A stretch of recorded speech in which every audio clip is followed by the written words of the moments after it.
Assalamualaikum warahmatullahi wabarakatuh. Eh, Alhamdulillah pada kesempatan ini saya akan menyampaikan tentang eh, membangun masyarakat madani. Nabi setelah dakwah di Mekah selama 13 tahun, kemudian beliau pindah ke Madinah, hijrah ke Madinah. Di Madinah Nabi hanya 11 tahun. Tahun ke-11 beliau wafat. Beliau membangun Madinah praksis hanya 10 tahun. Tetapi kita tahu di dalam 10 tahun ini Nabi sukses membangun masyarakat Madinah yang kemudian dikenal dengan masyarakat Madani. Pertanyaan kita adalah bagaimana cara Nabi membangun masyarakat Madinah, kemudian beliau bisa sukses melahirkan masyarakat yang luar biasa, yang oleh banyak kalangan masyarakat Madani, masyarakat yang dibangun oleh Kanjeng Nabi ini sebagai masyarakat terbaik yang pernah ada. Kita pada kesempatan ini akan belajar bagaimana Nabi membangun masyarakat ini dalam jangka 10 tahun. Ada beberapa hal yang kita bisa identifikasi dan belajar dari apa yang dilakukan oleh Nabi. Pertama adalah dalam proses membangun masyarakat Madinah yang luar biasa hebat tadi, Nabi pertama kali memprioritaskan pada persoalan memperbaiki persoalan moralitas, spiritualitas. Jadi sebelum membangun yang lain, prioritas Nabi di dalam membangun masyarakat adalah membangun aspek moralitasnya, spiritualitasnya. Ini penting. Kita sering membangun manusia itu justru pada aspek lain, aspek kognisi, aspek ekonomi, aspek materi. Tetapi aspek yang justru penting, yaitu aspek spiritual dan moralitas, kadang lupa. Karena itulah kenapa kemudian walaupun kita sudah lama membangun masyarakat, kita tetap tidak sukses seperti yang dicapai oleh Nabi. Kita ingat di dalam Islam bahwa manusia itu mempunyai satu hal yang penting.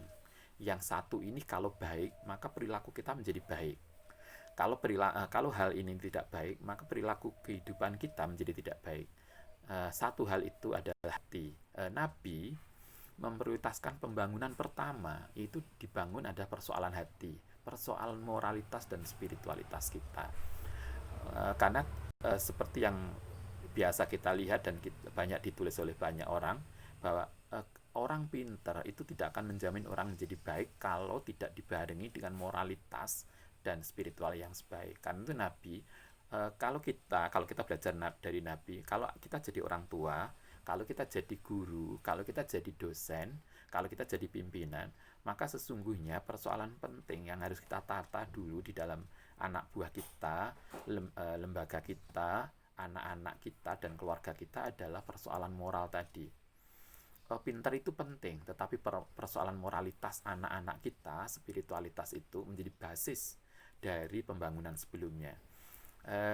Ini fokus Nabi pada persoalan moralitas ini bisa dilihat dari sebuah gerakan beliau di mana begitu masuk pertama ke Madinah yang dibangun adalah masjid. Masjid itu adalah simbol dari persoalan spiritualitas dan moralitas.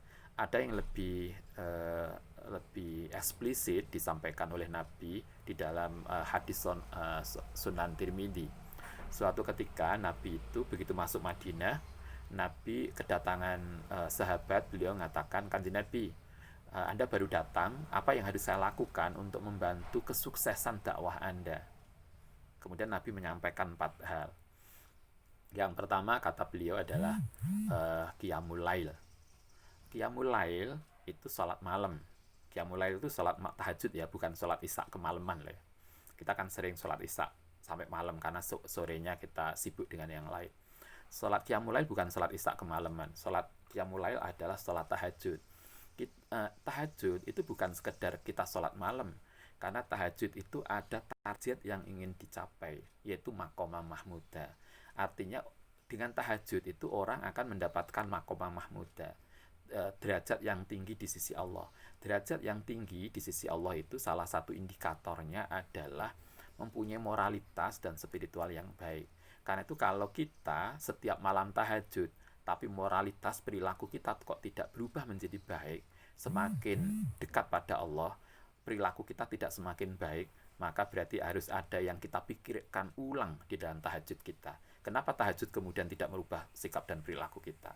Itu berarti target tahajud sebagai makomah muda tidak tercapai. Sehingga kita harus belajar kembali tentang makna tahajud dan perilaku tahajud kita. Itu satu. Memprioritaskan pertama pada aspek moralitas dan spiritualitas. Itu satu. Yang kedua, yang dilakukan oleh Nabi di dalam membangun masyarakat Madinah adalah dengan membangun persaudaraan, mu'akho itu persaudaraan itu, dan itu pertama kali tahun pertama begitu Nabi masuk Madinah, hal pertama yang dilakukan adalah membangun rasa persaudaraan yang ketika itu dibangun antara penduduk Ansor dan Muhajirin. Masih ingat istilah Ansor dan Muhajirin ya? Ansor itu penduduk asli Madinah, Ansor Muhajirin adalah para hijrah, orang-orang dari Mekah menuju Madinah. Ini ada pendatang, ada orang pribumi. Ini kalau tidak disatukan dalam rasa kepersaudaraan, ini bisa jadi problem. Contoh paling mudah, Anda bisa lihat di sekitar kita. Ada pendatang, ada pribumi. Biasanya akan ada masalah. Yang merasa pendatang, yang merasa pribumi itu merasa pendatang itu merusak dan merampas hak dia. Apalagi kemudian pendatangnya tiba-tiba kaya, yang kekayaannya lebih dari kekayaan pribumi. Sementara orang pendatang merasa ini saya kaya tidak terkait dengan pribumi, sehingga kemudian muncul masalah yang pribumi merasa dijajah, merasa hak-haknya miliknya diambil, sementara pendatang merasa tidak ada kaitannya dengan pribumi, kemudian tidak menjadi akur dengan pribumi, akhirnya menjadi problem. Dan banyak kasus problem pendatang dan pribumi ini menjadi persoalan yang akut. Munculnya ketegangan, munculnya bahkan perseteruan, bentrok antar pendatang dan pribumi kan karena persoalan ini. Nabi sadar betul itu, karena itulah hal kedua setelah membangun persoalan spiritual yang harus kita bangun di dalam bangun masyarakat adalah membangun persaudaraan. Yang awalnya dibangun tahun pertama dibangun pendatang dengan pribumi, Ansor dan Muhajirin. Setelah itu Nabi memperluas jaringan mu'akhoknya, yaitu dengan membangun hubungan perjanjian damai antara Muslim dan non-Islam, yang ketika itu dengan Yahudi dan yang lain. Nanti akan kita bicarakan pada sesi yang lain. Tapi yang prinsip yang kedua, persaudaraan itu penting. Sehingga kalau kita menjadi pejabat, kalau kita menjadi ayah, rasa persaudaraan antar anak itu harus ditanamkan dengan baik. Kalau tidak, maka itu akan jadi masalah ketika orang tua meninggal. Karena rasa, walaupun mereka saudara sekandung, tidak mesti kemudian mempunyai rasa persaudaraan yang kuat. Apalagi kemudian yang lain. Ini PR besar untuk kita. Ini yang dilakukan oleh Nabi yang kedua. Yang ketiga adalah dengan menyebarkan kedamaian. Ini bisa kita lihat begitu Nabi masuk Madinah, mulai tahun ketiga setelah melakukan Dustur Madinah, nanti akan kita bicarakan. Kemudian Nabi mulai menyebarkan surat-surat damai, pernyataan damai, membuktikan kedamaian Islam. Kalau di dalam hadisnya Tirmidzi, Nabi mengatakan afsus salam, sebarkan salam. Kita sering memaknai afsus salam itu kalau ketemu temannya salam, yang ke telepon assalamualaikum, itu bagus, memang itu tidak salah. Afsus salam itu menyebarkan salam dengan salam damai, dengan assalamualaikum. Tetapi lebih dari itu, afsus salam adalah menyebarkan kedamaian, membuktikan bahwa Islam itu agama damai. Ya, membuktikan Islam agama damai itu selain dengan menyampaikan ajaran Islam yang memang damai, itu juga dibarengi dengan sikap dan perilaku kita yang memang mencerminan dari agama Islam yang damai. Tidak jarang terjadi kita menyebarkan Islam yang katanya damai, diaku damai, tapi dengan cara kekerasan. Kemana-mana bawa pentungan, kemana bawa senjata tajam, kemudian menampilkan sikap beringas. Loh, ini yang damai yang mana yang mau disebarkan? Cobalah kita pikirkan. Apakah kita itu sebetulnya menyebarkan kedamaian atau sebetulnya kebencian? Di dalam sosial media kita sering ngomong tentang sesuatu yang kasar, mencaci. Ini kita itu meniru siapa? Ajaran damai mana yang kita sebarkan dengan cara kekerasan, caci maki, penuh kebencian, dan segala hal yang lain yang tidak pantas. Ada sebuah statement yang bagus. yang dari siapa? Saya lupa namanya, pegulat dari Rusia atau dari mana itu, yang Muslim ya. Nanti Anda bisa cek, saya lupa namanya. Tetapi ada statement yang bagus. Dia mengatakan begini, orang non-Islam itu tidak pernah baca Al-Quran. Orang non-Islam itu tidak tahu Kanjeng Nabi. Orang non-Islam tidak tahu ajaran Islam. Apa yang dilihat dari orang non-Islam terhadap Islam adalah perilaku umat Islamnya. Karena itu, marilah kita tunjukkan perilaku kita sebagai Muslim, yang perilaku kita itu cerminan dari apa yang diajarkan dalam Al-Quran dan Kanjeng Nabi Muhammad SAW.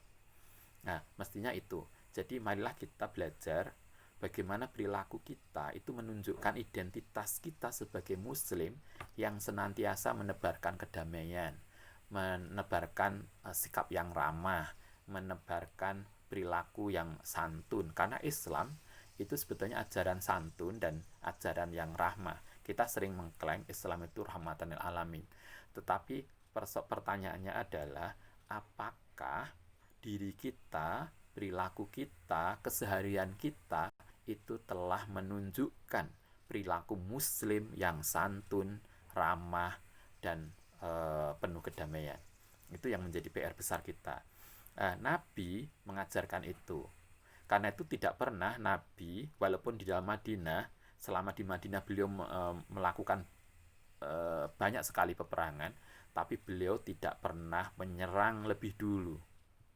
Karena itu Anda bisa lihat semua peperangan selama beliau di Madinah dilakukan sebagai defensif, membela diri, tapi tidak pernah menyerang lebih dulu. Apa bukti bahwa peperangan selama di Madinah itu sifatnya defensif, hanya membela diri? Karena semua peperangan itu ada di Madinah, tidak pernah keluar Madinah. Nabi tidak pernah mencari orang di rumah-rumah. Nabi tidak pernah kemudian memburu orang ke rumah musuh-musuhnya, beliau tidak. Nabi tidak pernah menyerang orang. Kalau mereka musuhi Islam, ya biarin aja. Tapi artinya selama mereka tidak mengganggu secara fisik, di luaran sana silakan. Tetapi beliau tidak pernah menyerang orang lebih dulu. Beliau tunjukkan sikap Islam yang rahmat dan penuh santun. Itu prinsip yang ketiga. Yang keempat, prinsipnya adalah ekonomi, membangun ekonomi. Membangun ekonomi itu menjadi sangat penting. Membangun ekonomi itu sebagai bagian dari prinsip membangun masyarakat. Jadi selain membangun masyarakat dengan spiritual, membangun masyarakat dengan persaudaraan, dan membangun masyarakat dengan menunjukkan sikap dan perilaku yang damai, Nabi juga penting untuk menunjukkan ekonomi kita. Saya kira kita masih ingat, jangankan hanya hidup, cinta pun tidak akan kenyang, tidak akan membuat kenyang kalau kita nggak makan. Jadi penting, ekonomi itu penting untuk membangun. Orang Islam itu harus kaya, karena dengan kaya, dengan ekonomi yang lebih mapan, maka kita menjadi lebih terjamin akidah kita, agama kita. Karena itulah masih ingat Anda tentang statementnya Ali bin Abi Thalib, kadal fakru ayyakuna kufron. Hampir saja kefakiran, kemiskinan itu akan membuat orang menjadi kufur atau menjadi keluar dari Islam. Dalam banyak kasus Anda lihat, tidak sedikit kasus-kasus orang Islam kemudian pindah agama. Persoalannya bukan apa, hanya persoalan ekonomi. Karena itulah umat Islam menjadi penting untuk menjadi kaya. Kaya itu adalah bagian dari kita. Karena itu dalam tasawuf bahkan Imam Sadili mengatakan, kalau dalam hadisnya Nabi mengatakan, orang Muslim yang kuat itu jauh dicintai Allah. Kuat itu bisa dalam ekonomi, bisa dalam yang lain. Orang Muslim yang kuat itu lebih dicintai Allah daripada orang Muslim yang lemah. Karena itulah secara ekonomi kita harus kuat. Imam Sadili, dalam seorang tokoh sufi Sadiliyah, beliau mengajarkan, kalau kita menjadi kaya, itu bisa kaya, silakan kita harus menjadi kaya. Kalau Anda bisa menjadi pejabat, silakan Anda menjabat. Kalau Anda menjadi orang yang sangat berprestasi, silakan Anda berprestasi. Tetapi kita juga diingatkan, prestasi, jabatan, kekayaan itu bukan tujuan. tapi itu adalah sarana untuk mendekatkan diri kepada Allah. Artinya kekayaan itu tidak haram. Kita harus kaya, tetapi kita kemudian hanya diingatkan saja, jangan sampai kekayaan itu menjadi tujuan kita, jabatan itu menjadi tujuan kita, dan seterusnya. Semua yang ada hanyalah sarana. Tujuan akhirnya adalah untuk li'ilali kalimatillah. Tetapi kembali ke sini, membangun ekonomi itu penting. Orang Islam itu harus kaya, iya. Jangan pernah kemudian kayak pujian zaman dulu ya. Kalau kita menjelang apa itu namanya, menjelang sholat ada pujian zaman kecilan saya. Ada kata-kata rugi donya nggak jadi apa, yang penting di akhirat sukses. Kalau menurut saya enggak, ya kita di dunia juga harus sukses, di akhirat kita juga harus selamat. Masa urip hidup sekali aja di dunia nggak sukses. Marilah kita secara ekonomi mapan. Ada sebuah hadis yang diriwayatkan oleh At-Tirmidzi. Nabi itu pernah mengatakan begini. Saya belum ngecek hadisnya sahih atau tidak, tetapi ini tercatat. Beliau mengatakan begini, umat Islam itu tidak akan maju kecuali dengan dua hal, kata Nabi. Satu ilmu, dua mal. Jadi artinya syarat untuk kita itu maju itu dua, menguasai sains dan teknologi, ilmu. Yang kedua adalah menguasai ekonomi. Saya kira kita paham, dunia barat itu hebat, Amerika hebat, Eropa hebat, karena mereka kuat di dalam keilmuan dan ekonominya.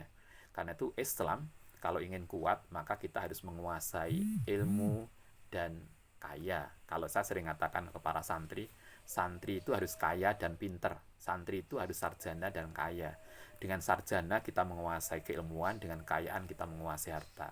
Harta itu penting untuk bagaimana kemudian kita bisa membantu yang lain. Empat inilah yang menjadi prioritas di dalam Nabi untuk membangun masyarakat madani. Kalau di dalam bahasa hadisnya, yang terakhir itu adalah it'amul miskin, memberikan bantuan kepada orang-orang yang kekurangan, sehingga orang yang kurang itu menjadi tersupport untuk menjadi lebih baik. Prioritas, kembali ke persoalan tadi, inilah yang dilakukan Nabi untuk membangun masyarakat Madinah. Pertama, memprioritaskan pada aspek spiritual moralitas. Kedua, dengan membangun persaudaraan. Yang ketiga, menyebarkan kedamaian. Dan keempat, menguatkan aspek ekonomi. Demikian, semoga bermanfaat. Assalamualaikum warahmatullahi wabarakatuh.